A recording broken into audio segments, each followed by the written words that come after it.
안녕하세요. 좌승입니다. 다시 뵙게 돼서 반갑습니다. 오늘은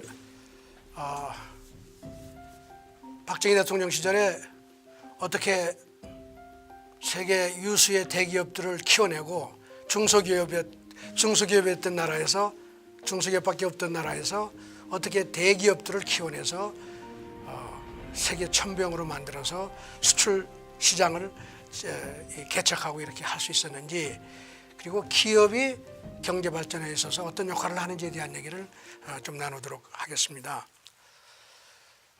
역사를 통해서 보면 경제 발전은 통상적으로 다음과 같이 설명할 수가, 표현할 수가 있어요. 원래 이게 마차를 만들던 사회가 노력을 많이 해가지고 기차를 만들어내고, 기차를 만들던 사회가 자동차를 만들어내고, 자동차를 만들던 사회가 비행기 만들던 사회가 우주선을 만드는, 소위 말하면 경제의 복잡성과 그 질적인 차원이 계속 이렇게 차원을 높여서 바뀌는 과정을 경제 발전이라고 이렇게 부르는 거죠. 그런데 이 차원을 달리하는 변화는 뭔가 새로운 그 사회의 어떤 새로운 혁신과 새로운 어떤 그 제도적인 변화가 있어야지만 가능했지, 그냥 옛날식의 사회에서 노력만 많이 한다고 되는 건 아니었어요. 예를 들면 마차를 만드는 사회가 열심히 노력해서 효율성을 높이면 마차를 10개 만들다가 100개는 만들 수 있어요. 그러나 100개 만든 마차를 쌓아놓는다고 기차는 안 되거든요. 마차를 만드는 사회하고 기차를 만드는 사회는 질적으로 다른 거예요. 물론 이게 경제학에서는 이 문제를 잘 다루지 못하고 있습니다만은, 그래서 뭐 마차를 10개 만들다가 100개 만들면 생산성이 뭐 10배 늘어나고 경제 발전이 10배 됐다 이런 얘기를 하지만은, 그건 사실은 경제 발전이 아니고 그래서 단순한 의미의 성장에 불과하다고 이렇게 얘기를 할 수 있죠. 그런데 이런 차원을 달리하는 변화를 만들어낼 때는 독특한 어떤 사회적인 어떤 조직이나 제도가 만들어지면서 일어났다고 하는 것이 역사적인 경험인데, 이제 한국도 그 경험을 다 다른 것이죠. 1980년대 19세기에 유럽에서 영국을 중심으로 해서 일어난 그 산업혁명 시대를 잘 살펴보면 인류가 아주 놀라운 사회적인 기술을 발명했다는 걸 알 수 있어요. 사회적 기술이 뭐냐? 농경사회 시절에는 기업이라는 게 필요 없었어요. 소위 말하는 오늘날과 같은 기업 조직이라는 게 필요 없고, 농경사회는 뭡니까? 농기구만 만들면 되니까 이 대장간만 있으면 되는 거예요. 대장간에서 난 만들고 호미 만들고 마차 만들고 뭐 이래가지고 농사 지으면 되는 거 아니에요? 곡괭이 만들고 삽 만들고 이런 거 아닙니까? 물론 좀 더 사회가 조금 더 발전하면서 좀 복잡한 이런 기계도 조금 나오긴 했지만, 뭐 대체로 마차를 만들던 이런 사회였고, 그 사회에서는 가족들이 모여서 혹은 가족들이 헛간을 지어가지고 우리 한국말로 뭐 거기서 이 대장간을 하거나 이런 식으로 해서 농기구를 만드는 그런 기업만 있으면 다 굴러가는 사회였다 이거죠. 근데 19세기에 자본주의가 생기고 산업혁명이라는 자본주의가 생기는 과정에서 역사를 유심히 살펴보면 이 기업이라고 하는 게 전혀 다른 형태로 혁신적으로 바뀌는 과정이 등장해요. 그게 뭐냐? 가족 중심의 소위 말하자면 대장간 스타일의 기업에서 주식회사 제도를 기초로 하는 대규모 기업 조직이라고 하는 사회적인 기술이 만들어졌다 이런 겁니다. 제가 뭐 구체적인 연도는 얘기를 안 하지만요. 물론 16세기에서부터 시작해서 17세기 초 1700년대 초반까지 이런 주식회사 형태의 기업이 유럽 전역에 많이 생기기 시작을 했지만, 그 당시에는 이 주식회사 제도에 대한 법적인 장치가 충분치가 못해서 사기꾼이 많이 나타난 거죠. 기업이라는 게 여러분 사실은 사기성이 농후한 거예요. 원래 아이디어 하나 가지고 기업을 만드는 거 아니에요. 좋은 아이디어가 있으면 종이대가 내일은 좋은 아이디어만 있으니 여기에 이게 10,000원짜리요. 이걸 10,000원에 사시오. 종이장 파는 거 아니에요? 근데 이 아이디어가 제대로 히트를 해서 제대로 실현이 되면 그건 대박인 거죠.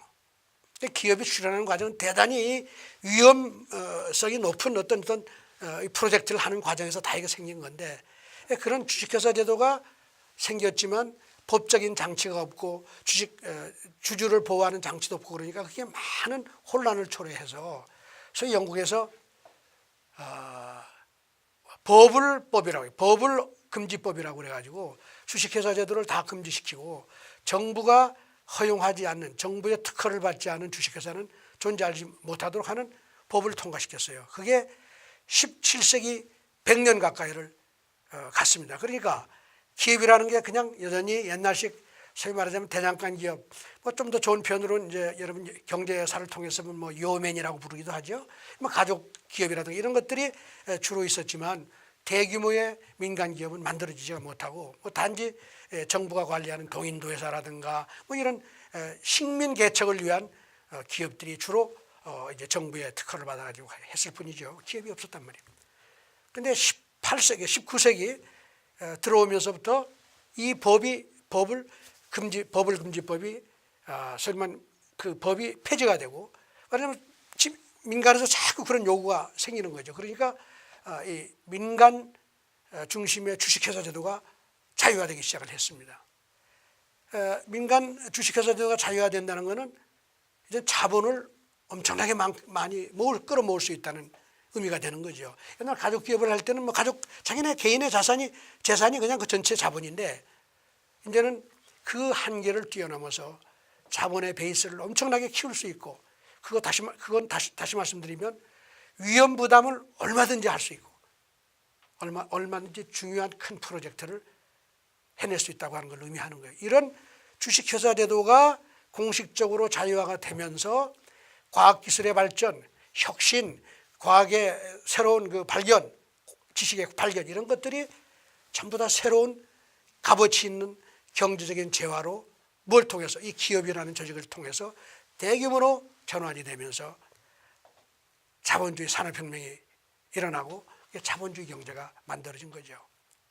자본주의 경제는 주식회사라고 하는 새로운 형태의 기업이 등장하면서, 혹은 주식회사가 아니라도 자본을 서로 모아서 할 수 있는 합자회사라든가 이런 형태의 제도적인 장치가 만들어지면서 자본주의가 꽃을 피웠다, 이런 얘기죠. 농경사회와 자본주의 사회의 가장 결정적인 차이는 뭐냐? 농경사회는 주식회사 제도가 없었다고 하면, 뭐 전혀 없었던 건 아니지만 체제적으로 자본주의 사회는 이 주식회사 제도가 모든 기업 경제활동을 서로 주도하는 그런 새로운 시대가 자본주의 시대라 이렇게 볼 수가 있습니다. 그런데 이 자본주의 산업혁명 초기에 이 대규모 기업들이 소위 말하자면 그 생산활동을 하는 과정에서 노동에 대한 착취라든가, 뭐 예를 들면 이제 농촌에서 살던 많은 근로자들을 모아서 공장에서 일을 시켜야 되는데, 제가 지난번 강의에서도 제가 언급을 했습니다만, 이 농민들이란 게 다 과거의 문화와 과거 전통과 가치관에서 소위 경로의존성 속에서 뭐 그런 거 좋아하는 거 아니에요. 사실은 돈 줘도 공장에 와서 일도 안 했다고 그러죠. 일하겠다고 온 사람도 아침에 규칙적으로 일어나서 일하고 하는 거 따르질 못해가지고, 사실은 공장 안에 기숙사를 만들어 놓고 강제로 일어나게 하고 일하는 시간을 정해서 소위 말하자면 좀 규칙적인 생활을 이렇게 하고 그러면 그 일부 노동자들은 다시 도망쳐서 농촌으로 도망가는 근로자도 많았다는 것이죠. 그러나 이 과정에서 약간 이제 인권에 대한 문제가 생겼던 거죠. 뭐 여기에 또 어린애들에 대한 노동 문제가 있고 이래가지고 이 대규모 생산 기업들이 대량 생산을 하는 과정에서 생기는 노사관계 문제가 상당히 심각했던 겁니다.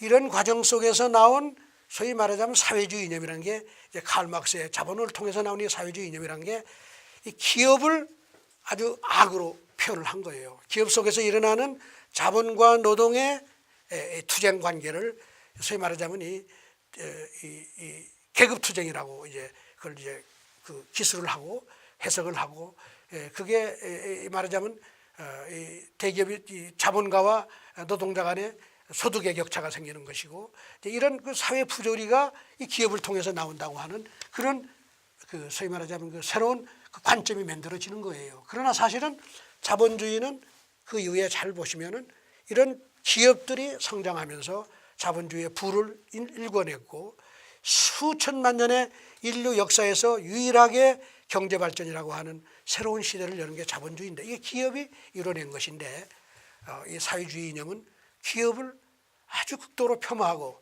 그래서 모든 사람이 소위 말하면 농경사회처럼 평화롭게 모두가 평등한 경제로 돌아가자는 게 사회주의 이념이에요. 사실은 어떻게 이 기업을 다 청산하고 노동자 혁명을 위해서 기업을 다 없애면 모든 사람이 다 돈 버는 기업에서 돈 버는 사람과 농촌에서 농사지어서 소득이 낮은 사람과의 차별도 없어질 것이고, 모든 사람이 다 평등한 경제가 된다고 본 것이 사실은 사회주의 이념의 그 출발이고, 그게 지향하는 평등 경제의 사실은 그 이상인 거죠.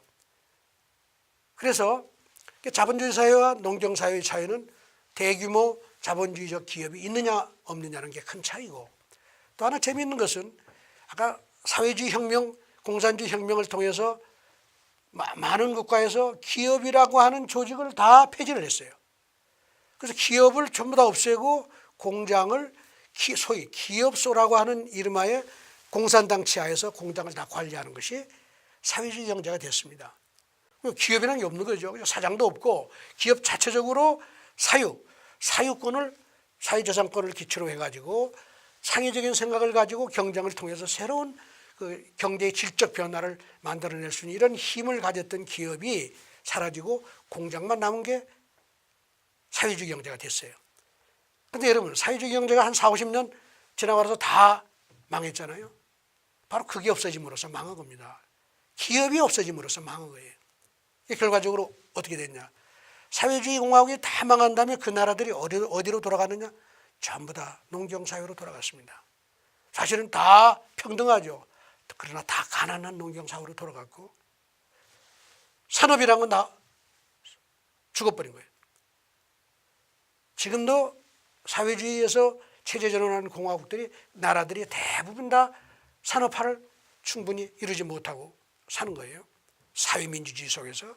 물론 그 예외적인 현상이 이제 중국이 기업의 가치를 이해하고 기업을 일으키고 부흥시키면서 지금 지난 30년 동안 빠른 속도의 성장을 하고 있습니다만은, 이 사회주의의 멸망을 통해서 볼 때, 기업이라는 게 자본주의 사회에 얼마나 중요한 것이고, 자본주의적 기업이라는 것이 없으면 경제가 어떻게 되는지를 아주 실감할 수 있는 그런 사례가 된 것입니다. 그리고 이 기업을 통해서 인류는 농경사회에서 새로운 사회로 바뀌었는데, 어떤 식으로 바뀌었느냐? 농경사회라는 건 여러분 전부 다 농사를 짓기 때문에 사람들이 먹고 살고 인간의 성공과 실패가 전부 다 땅에다가 다 걸려있어요. 땅을 많이 가지고 있고 비옥한 땅을 가진 사람은 잘 되고, 천박한 땅에다가 토지가 많지 않으면 잘 살 수가 없는 게 농경사회의 철칙이죠. 그러다 보니까 농경사회는 대부분이 어떤 현상이 나타나느냐?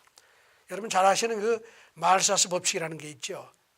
농업 생산성은 산술급수적으로 증가하는데, 인구 증가는 기하급수적으로 증가하니까 결국 가다 보면 애를 많이 낳게 되면 인구가 늘어나면 개인당 소득은 줄어들고 또 다 가난해지는 거예요. 이 가난해지는 거를 소위 말사스의 함정이라고 부르는데, 이게 단지 애만 많이 나서 그렇죠.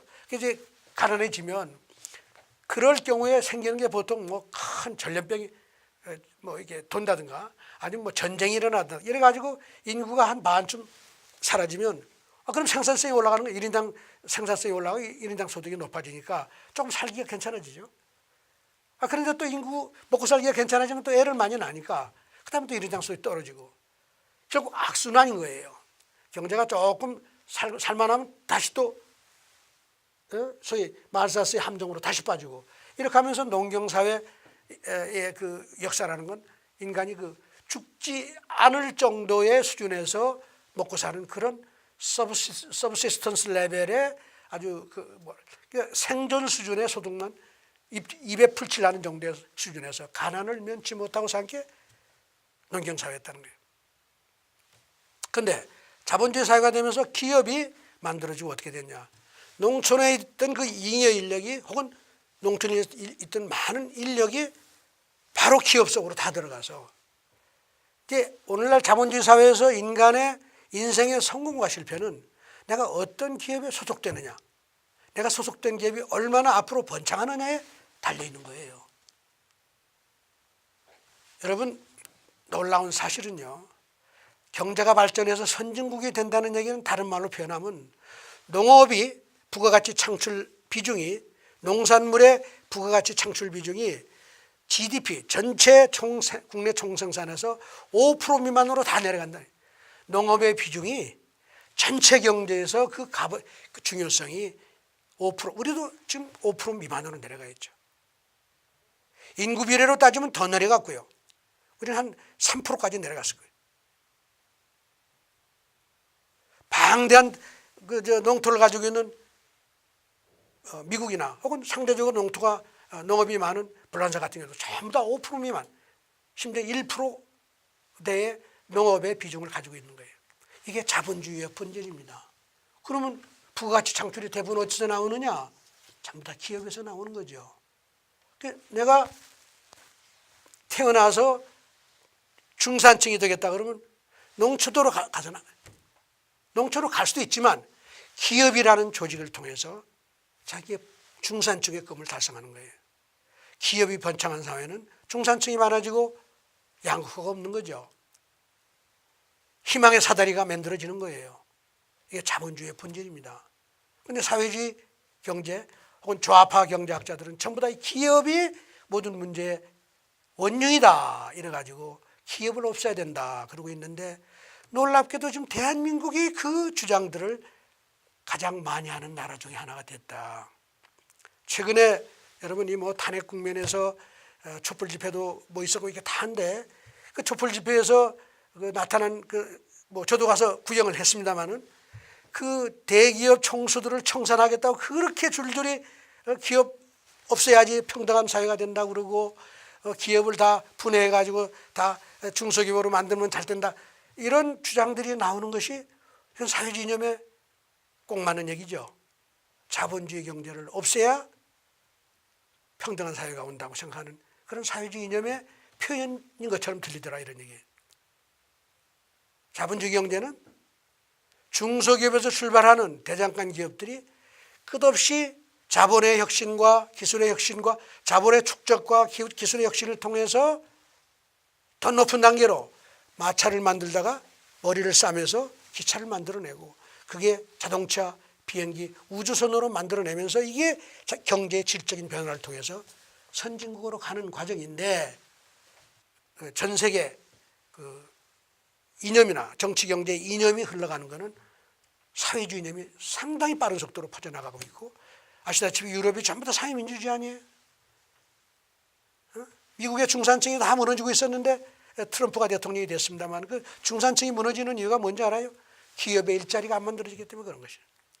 우리나라가 지금 박정희 대통령 시절에 세계 최고의 동반 성장을 이룬 대한민국이 오늘날 저성장과 양극화가 되는 이유가 뭔지 아세요?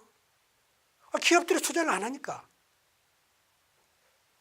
기업이 수출해서 못 놀다 해외로 가지고 가고, 중소기업들은 성장하지 않아요. 어디서 일자리가 만들어지고, 그럼 어디서 중산층이 만들어질 것이냐? 아무 데도 없습니다. 그런데 오늘날 한국 사회에서 불행하게도 이 기업을 청산, 특히 열심히 노력해서 세계적인 경쟁력을 가진 기업들을 청산해야지만 대한민국이 잘 된다고 하는 생각이 만연되고 되어가고 있는 것이 대단히 불행스럽다, 안타까운 일이라고 저는 생각을 합니다. 그런데 박정희 대통령 시절에 우리는 놀라운 변화를 만들었는데, 그게 바로 뭐냐?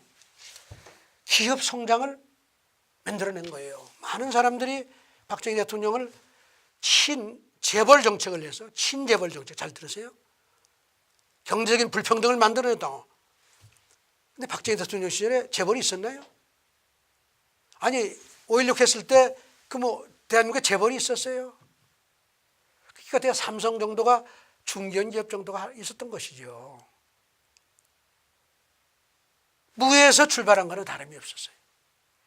일제시대가 끝나고 나서 일본 기업이 전부 다 철수했죠. 뭐 공장이 몇 개 남아 있었지만 그걸 인수받은 기업들이 전부 다 중소기업으로 시작을 했고 기업 섹터, 기업 부분이 아주 황폐된 상황이었단 말이에요.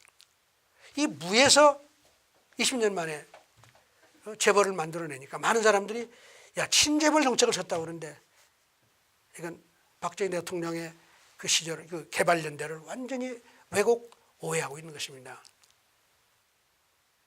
박정희 대통령 시절에 기업 정책의 핵심은 뭐냐? 중소기업 육성 정책. 오늘날 우리가 중소기업 육성 정책을 많이 한다고 그러지만 박정희 대통령 시절은 더 했죠. 그런데 지난 30년 동안 중소기업 육성 정책을 내서 중소기업에서 대기업으로 된 기업이 하나도 없잖아요. 뭐 한두 개 있었습니다. 근데 그게 이게 지속 가능하지 못한 여기서 사실 사라지고 불행한 일도 있었지만 한두 기업들이 있기 무에서 출발해서 한 기업들이 있죠. 뭐 IT에도 있고 그렇지만 크게 보면 오늘날 대한민국의 모든 대기업은 다 박정희 대통령 시절에 만들어진 건데 어떻게 만들어졌냐? 중소기업 육성 정책을 잘해서 만들었다 이런 얘기예요. 여러분 아시겠지만 삼성, 뭐 LG, SK, 뭐 이런 거 다 그냥 중소기업에서 출발했고 현대 뭐 다 그런 거 아니에요? 어떤 경우에는 무에서 출발했고 오늘날 세계 인류 굴지의 기업으로 성장한 대한민국의 소위 말하는 재벌 대기업이라는 게 60년대 그게 다 중소기업이었잖아요. 그렇기 때문에 우리가 그 시대를 볼 때 어떻게 그런 중소기업이 20년 만에 세계적인 규모로 성장할 수 있었느냐. 여기에 문제를 포커스를 맞춰서 봐야 자본주의 경제가 어떻게 발전하는지 그리고 후진국들이 발전하려면 어떻게 해야 되는지 그리고 앞으로 우리가 경제를 운영할 때 어떤 방식으로 해야 기업이 성장하고 더구나 우리의 초미의 관심이 거의 한 90% 넘는 99%지 9988이라고 그러죠. 중소기업 비중이 숫자로 99%, 부가가치로 88%라고 그래서 9988이라는 말을 쓰는데 그 99%가 넘는 중소기업을 어떻게 하면 경쟁력 있는 중견 대기업으로 계속 성장하게 할 거냐 하는 게 우리의 초미의 관심인데 여기에 전략과 교훈이 바로 박정희 시대에 있었다는 사실을 잘 간파해주면 되는데 우리 그렇게 안 봐요. 그저 결과적으로 나타난 재벌을 보고 이게 박정희가 만들었구만. 어떻게 그걸 박정희가 만듭니까? 기업들이 만들었죠. 기업들이 자체적으로 성장을 한 거란 말이에요. 성장하는 과정을 정부가 정책적으로 어떻게 유도를 하고 어떻게 환경을 만들어줬는지를 살피면 오늘날 중소기업 육성 정책의 답을 얻을 수가 있다고 생각합니다.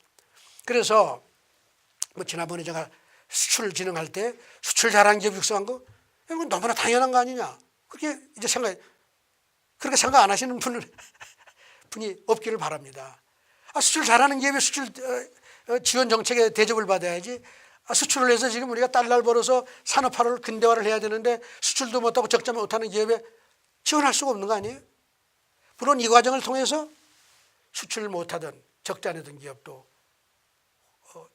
분기탱천해서 이 새로운 기업으로 태어나고 흑자 기업으로 변신하면서 모든 기업이 해외로 나가서 수출을 했는데 바로 이 진흥 정책이 바로 그런 이 차별화, 경제적인 성과에 따른 지원을 차별화하고 인센티브를 차별화하는 정책이 모든 기업을 일으켰다고 제가 지난 시간에 이미 말씀을 드렸는데 이 과정을 통해서 중소기업을 일으킨 겁니다. 중소기업을 대기업으로 키운 거란 말이에요. 그렇기 때문에 중소기업 육성 정책을 잘했지 친재벌 정책을 잘해서 한국의 산업화를 이뤘다고 보는 것은 잘못된 생각이다. 그렇게 보면 또 하나 중요한 우리가 그 관점을 우리가 여기서 이해를 할 수가 찾아낼 수가 있는데요. 우리 대한민국의 경제 발전 과정을 잘 보면 기업이 너무나 중요한 역할을 했던 거예요. 과거의 서구의 산업화 근대화 과정은 대부분이 어떤 방식으로 했냐. 그 당시에는 유럽의 몇 개 나라를 빼놓고는 전부 다 잠자고 있었기 때문에 아시아, 중국까지 다 잠자고 있었죠. 전 세계를 식민화한 거예요. 영국, 뭐 아프리카, 근데 했죠. 아메리카 내륙이 북아메리카 전부 다 영국의 식민지 아니었습니까? 인도, 그게 이제 대영제국을 만든 거고, 다른 많은 나라도 정도의 차이는 있지만 전부 다 식민지를 통해서 부를 쌓고 그걸 기초로 말하자면 산업화를 다 하고 산업혁명을 한 거라고 볼 수밖에 없어요.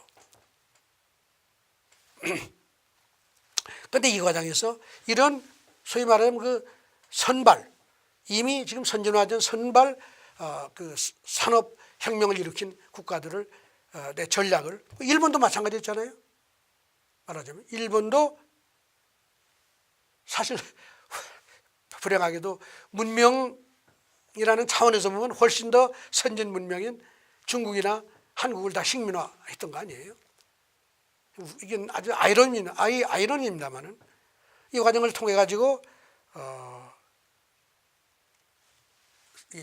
말하자면 일종의 착취를 기초로 해가지고 그 자신들의 산업혁명을 이제 달성을 했지만은 이 과정은 다른 말로 표현하면 무력으로 한 거예요. 그래서 이거를 통상적인 용어로 뭐라고 표현합니까? 부국강병이라고 부르는 거예요. 지금 선진국이라고 하는 모든 나라는 부국강병체, 군대를 앞장세워서, 물론 서양 국가 일부는 뭐 동인도 회사라는 회사 이름을 내걸었지만 그 회사가 바로 군대 조직이고 국가 조직이나 다름이 없었단 말이죠. 그냥 군대를 앞장세워서 그 무력으로 후진국을 식민화하고 그걸 기초로 해서 산업화를 이뤘단 말이에요. 그런데 2차 세계대전 이후에 그런 나라들이 다 독립을 했죠. 한국도 물론 일본의 식민을 당하고 독립을 했단 말이에요. 박정희는 선진국의 모델을 따라갈 수가 없잖아요. 군대를 가지고 어디 가서 식민지를 개척을 합니까? 그래서 박정희 대통령은 뭘 했어요? 기업을 육성하고 기업을 선양하고 수출 잘하는 기업을 국민의 영웅을 만들면서 이 기업들이 군대 대신에 전 세계 시장을 점령하고 경제 영토를 넓혀서 대한민국의 근대화를 이뤘단 말이에요. 이렇게 보면 박정희의 시대의 경제 성장은 기업 부국이라고 해요. 기업을 통해서 부국을 이룬 거예요. 강병을 통해서 부국 강병, 강병 부국이 아니라 기업 부국의 패러다임으로 전혀 다른 패러다임을 인류에 제시한 겁니다. 그리고 더 나가면 자본주의의 본질이 뭔지를 다시 한번 전 세계에 알린 거예요. 이 기업이 없이, 기업의 성장이 없이 자본주의 경제 발전은 없다고 하는 사실을 전 세계 만천하에 증명한 거예요. 그런데도 오늘날 대한민국은 기업 청산이 새로운 시대를 여는 길이고 민주주의 시대를 여는 길이라고 하는 것은 정말로 안타깝게 짝이 없는 현상이라고 저는 생각을 합니다만은, 어쨌든 자, 그러면 기업이 그렇게 중요한데 왜 그렇게 중요한 거냐 하는 질문을 던질 수 있으리라고 봐요. 제가 간단하게 왜 기업이 중요한지를 제가 말씀을 좀 드릴게요.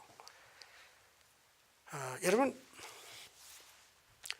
꿀벌과 그 꽃을 화해업이, 제가 화해업과 그 벌을 채취해서 파는 양봉업을 예를 들어서 설명을 좀 드리고자 하는데, 좋은 꿀을 채취해서 양봉업이 잘 되려면, 벌들이 좋은 꿀을 채취하려면 좋은 꿀을 내는 꽃이 있어야 될 거 아니에요. 꽃이 없으면 꿀은 나올 수가 없죠. 근데 꽃밭이 있는데 그 꽃밭에서 꿀을 따다가 양봉업자가 꿀을 팔아서 장사를 잘해서 잘 먹고 잘 산다고 치면, 거꾸로 꽃을 키우는 사람은 자기가 꽃밭을 해서 사실은 꽃밭을 키워서 꿀을 직접 생산한 거 아니에요. 그것도 생산한 꿀을 벌이 다 도둑질 해간 거란 말이에요. 그러니 꽃밭을 하는 소위 말하면 화해업은 열심히 해봐야 돈을 벌 수가 없는 거 아니에요. 그러면 어떻게 돼요? 내가 화해업을 해봐야 돈을 벌 수 없는데 누가 화해 산업을 일으키고 꿀이 많은 꽃을 개발하고 이런 노력을 하겠나요? 그럼 꽃밭은 점점점 사라지는 거죠. 그럼 어떻게 돼요? 그럼 벌통을 가진 양봉업자도 같이 망하는 거죠. 그럼 경제가 다 망하는 거죠. 이게 일반적으로 시장에서 일어날 수 있는 현상입니다.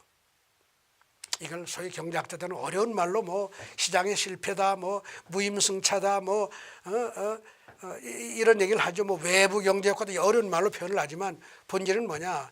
남이 잘하는 걸 보고 배우고 베껴 쓰지만은 값을 안 내면은 그 좋은 일 하는 사람은 사라지는 거예요.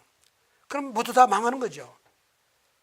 제가 여러 번 제 강의를 통해서 말했지만 흥하는 이웃이 있으면 흥하는 이웃의 무임승차에서 살아야 되는데 그 흥하는 이웃을 대접을 안 하면 흥하는 이웃은 안 나오고 나도 흥하지 못하고 다 망하는 것이죠. 새마을 운동을 하는데 열심히 노력해 성공하는 마을을 잘 따라 배워야 되는데 그놈 뭐 청산하자 버리자 그러고 대접 안 하면 흥하는 마을 안 나오면 새마을 운동은 안 나오는 거죠.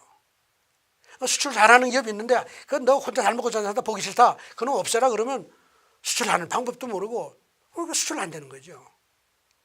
꼭 마찬가지 이치예요. 꿀을 양산할 수 있는 좋은 꽃밭을 키워내는 그룹의 기업이 사람들이 있어야 양봉업이 잘 되는데 만일 이걸 이치를 잘 모르고 팽개치면 모두 안 된다는 거예요. 자, 근데 이 이치는 사실은 너무나 쉬운 이치예요. 이 두 가지 관계는. 근데 잘 깨닫지 못할 뿐이지. 내 머리를 영리한 사람이 있다고 생각을 해봐요. 가만히 있어. 내가 양봉업을 하는데 그럼 내가 꽃밭을 같이 하면 될 거 아니야.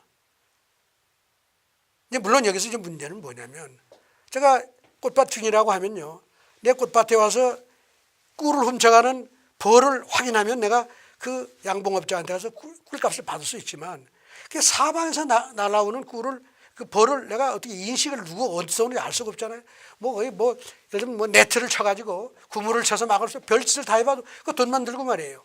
사실은 그게 본전이 안 나는 일이란 말이에요. 그래서 사실은 꽃밭이 사라지는데 양봉업자나 꽃밭을 꿀을 많이 생산하는 꽃밭이 갖고 있는데 재주가 있는 사람이 가만히 있어. 내가 내 양봉업을 내가 같이 해야 되겠구만. 그런 생각할 수 있지 않겠어요? 어떻게 어느 쪽으로 가든 기업가 정신이라는 건 바로 그런 거예요. 이 두 업을 한 울타리 안에 딱 해서 내 벌통에서 간 벌이 내 꽃밭에서 꿀을 따오게 하면 그거 다 내 거 아니에요. 이게 바로 기업이 생기는 과정이랍니다. 기업이 안 생기면 다 망할 텐데 기업이 그걸 딱 안아가지고 내 지휘 밑에 놓고 여기는 양봉부, 여기는 화훼부를 만들어서 서로 협력을 열심히 하세요. 이렇게 하면은 그게 다 제 부가가치가 되는 것이죠. 이게 기업이 하는 일이에요. 그렇기 때문에 이런 기업들이 계속 일어나도록 국가가 제도적으로 장치를 만들어주고 지원도 할 거 있으면 하고 이렇게 해서 그런 기업이 많이 생기면 일자리는 늘고 다 발전하는 것이죠. 근데 만에 하나라도 이런 기업들이 문제다. 없어져 그러면 어떻게 돼요? 그럼 이게 해체되는 거예요. 해체되면 양봉업 따로 화훼업 따로 가면 이제 경제 다 주저앉는 것이죠. 박정희 대통령이 잘한 거는 이 이치를 제대로 실천해서 온 대한민국 삼천리 강산에 꿀이 풍성한 꽃이 엄청 많이 자라니까 너도 나도 벌통을 가져다 놓고 다 같이 먹고 사는 거예요. 근데 오늘날은 뭐냐? 잘 먹고 잘 사는 기업이 다 청산하자 이런 주장 아니에요? 그리고 그동안 어떻게 했냐? 소위 말하면 말하자면 꽃밭을 하는 사람, 뭐 아니면 양봉을 하는 사람 이런 사람들이 이제 사방에 생기고 이게 소위 말하자면 재벌이라는 게 뭐예요? 여러 가지 업종을 동시에 하는 걸 소위 말하면 대한민국에서 그렇게 부르기도 합니다만은 소위 말하자면 다각화된 그런 기업들이 많이 생겨서 이걸 기업 안에 다 품어가지고 소위 말하면 무임승차자를 없애는 거예요. 어느 사회든 어느 조직이든 좋은 일들을 하는 사람이 반드시 있기 마련인데 그걸 무임승차하고 자기는 열심히 안 하는 사람이 있으면 그 조직은 망하는 거죠. 그 사회는 망하고. 근데 기업이라는 건 좋은 일을 하는 사람들을 다 묶어놓고 무임승차하는 일을 못하도록 감시하고 다 열심히 하게 해서 다 같이 발전하게 만드는 게 기업의 역할이란 말이에요. 이게 농경사회에서는 없었다는 게 우리가 농경사회 산업화를 이루기가 어렵게 살았던 일이라고 저는 생각합니다. 그러니까 경제가 제대로 발전을 하려면 바로 이런 경제활동을 내부화하는 거예요. 서로 간에 무임승차 때문에 살아남지 못할 이런 업종이라든가 경제활동을 다 내부화해서 그걸 기업 안에서 살려서 부가가치 창출을 만들어냄으로써 그게 경제의 질적 변화를 만들어내기 때문에 기업이라는 게 없이는 마차에서 기차로 가는 것도 없고 어렵고 자동차, 비행기, 우주선으로 가긴 이건 하늘의 별 따기가 되는 거예요.